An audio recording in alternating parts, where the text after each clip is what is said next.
Blessings everybody, my name is GCP the Servant, and on this channel we talk all things kingdom business, from teaching videos to prophetic words to music. Every once in a while it's all kingdom business on here. That's why it's hashtag servant life. Okay, so if you're new to this channel, I appreciate if you like this video. If it's a blessing to you, and subscribe and press the notification bell for content every time the Lord leads me to post something, okay? So I'm gonna make this video quick. I got a passage of scripture. I'm not even gonna read the whole thing because it's some chapters. But so I had a dream probably about 2 weeks ago, give or take, and I didn't really know what to do with it. I woke up, and this I know is from God because it was disturbing, and it kind of had me stressed a little bit, but it wasn't like I still had overwhelming peace. You know, when I get attacked and I wake up from those type of dreams, you could tell it was from God. It was from the enemy most of the time pretty easy, because like even the stuff from God that's disturbing, like it'd be a peace behind it, you know. And that's what I felt from this one. So that's why I felt like I knew it was from God, but I didn't know how to interpret it all the way, or at least not interpret it, just like how to release it. So in this dream, so it was in this town that I live in. I don't know if it has some, I doubt it's just about this town that I'm living in. So and I don't know if it's just about, like, this is like a, how do you put it?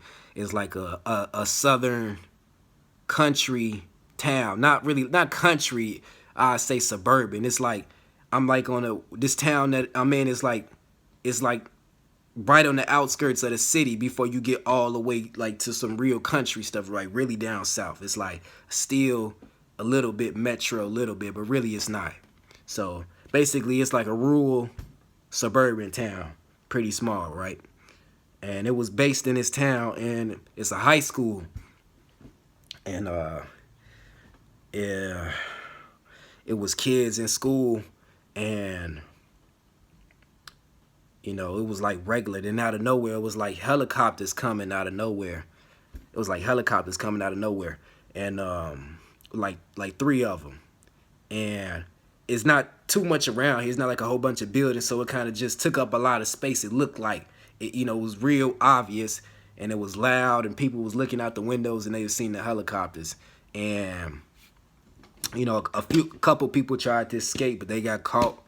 And it's like the vision is like, when my perspective in the vision, I was like, it took me to, I don't know if it was a different place in the school or like a different building next to school, because there's like these empty trailers right next to the school, and they like in front of the school. And somebody tried to like sneak past there, they got caught. But I was inside the building. I don't know if it was like the basement of the school or something, and there was people down there, and they was bringing people in there, and they was just bringing people. It was just like they shut everything down. They wasn't letting nobody leave, and they wasn't letting nobody come in. It was like I'm gonna get to that.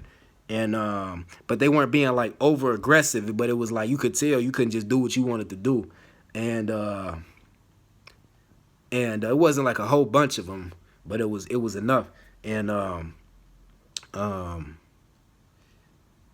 some people tried to escape, like out the chimney, like 2 people, like they were like back to back walking up the walls together type thing, and they got almost to the top, and someone brought them down. And then the people inside, when they saw that, they got even more scared, because they was like, oh man, they got caught, and man, there ain't no way up out of this. We're gonna do whatever they say type. Like that's what they were looking like. We're gonna have to do whatever they say. And but at the same time, it was like you knew the situation was bad, but it wasn't as portrayed as bad as it really was, though.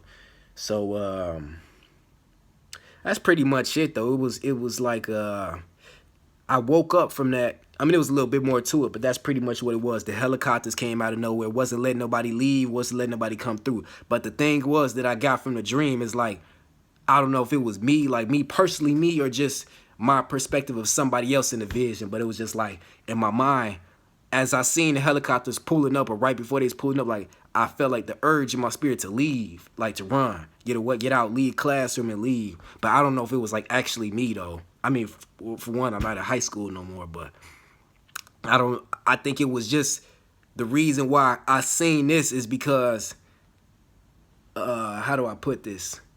Well, like the unction of whoever's body I was in, perspective I was seeing, it was like this person knew that they felt something in their spirit, like something was off and they needed to get up out of there.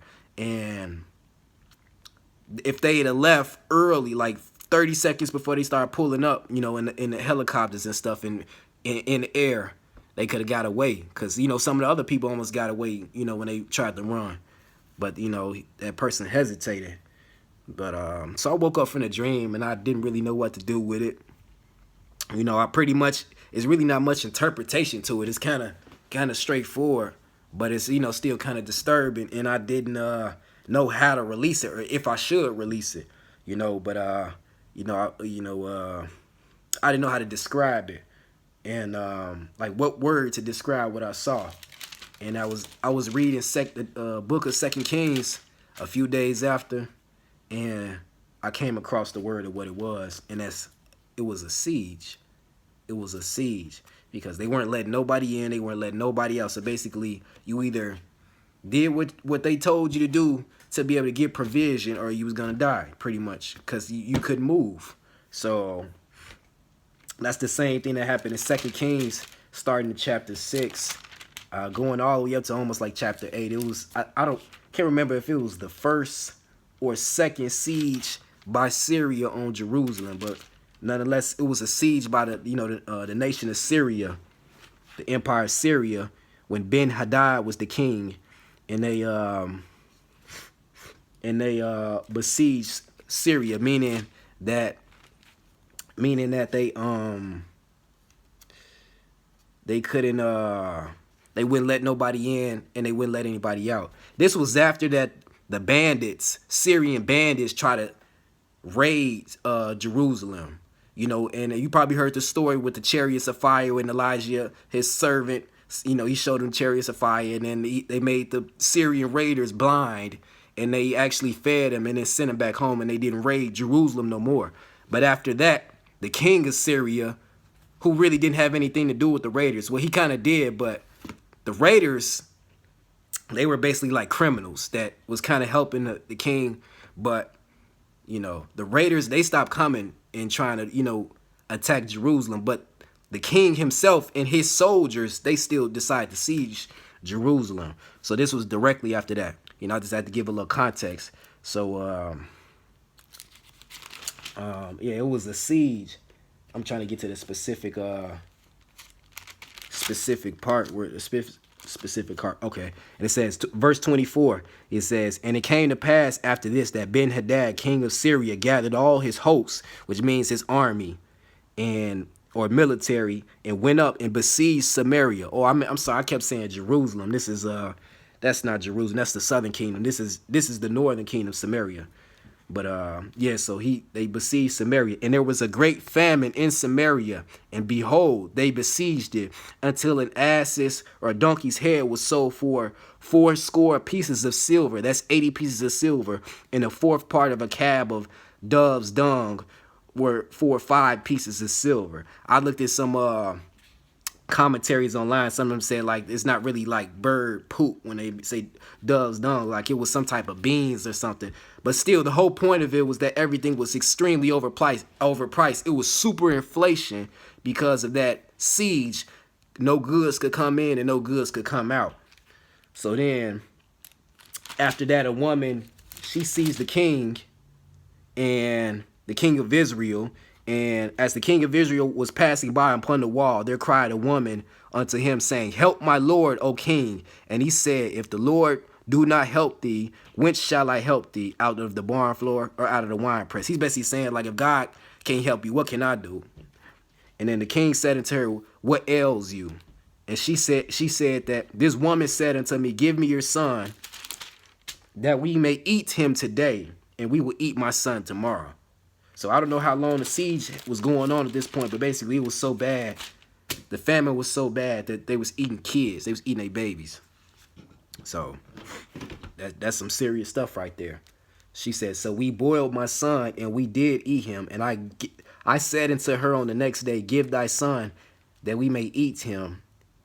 And she hid her son. So it's just, that's some crazy stuff right there. So, when I was reading this, it resonated in my spirit with that dream. So I don't know exactly what that means, or, I really don't. I'm just going to give you what I know. But just let's just pray just stay in prayer. That's really what it is. Stay prayed up, stay sober minded, and just ask God to lead you, guide you in everything that you do, and where you need to go, when you need to go. Let him so you be in the right place at the right time. Just pray that God controls all your situations where you're at. Just let the Holy Spirit guide you on everything, because you don't want to be in the wrong place at the wrong time. Now that's not saying that you're not going to be somewhere when something pops off, per se. I'm not speaking that into your life, but I'm just saying, if you're in alignment with God, you don't have to worry about anything, no matter where you're at. Because I put it like this, if something happened to me, and I'm not speaking that, into my life, but I'm just saying I'd rather something happen and it's because the Lord allowed it, not just because I was out of alignment with him or I was in disobedience. So therefore I was vulnerable to attack from the enemy. Anything where, God is with you, you can bear, because it's something that God has ordained. And so just pray that you don't be in any situations that God hasn't ordained for you. If it's something that you're meant to be in, God gonna take care of it. He's gonna guide you through it. He's gonna do it regardless. But just be aware, just be discerning, and just ask God to guide you with everything. And be prepared if God's saying to just get up and move out of nowhere, like to a whole nother state, across the country or across the world. Like, I know that sounds crazy, but I believe like a lot of that's gonna be a lot of people about to start moving, how the Spirit leads them, or just things gonna start happening. God just about to start opening doors. So this dream wasn't to this word wasn't to incite fear. It was just to remind us of what's going on, and also kind of what to expect and what to pray against and what to pray for as far as us in our lives and the people that we love, and for the lost and all that stuff. So yeah, y'all can take this word into prayer. Siege. I saw a siege. Amen. So let's just stay 10 toes in the spirit. Watchmen, stay on the wall and continue to stand in the gap. We all in this together. Day's getting dark, but I'm gonna let my light shine. You gotta let the light shine, You're gonna be all right. Man, it's been a real rough day for me. I'm extremely tired, y'all, but I had to get on and give this word. Y'all just keep me lifted up in prayer, and I'm gonna keep y'all lifted up and keep releasing what God gives me to release. I love y'all. Servant signing out.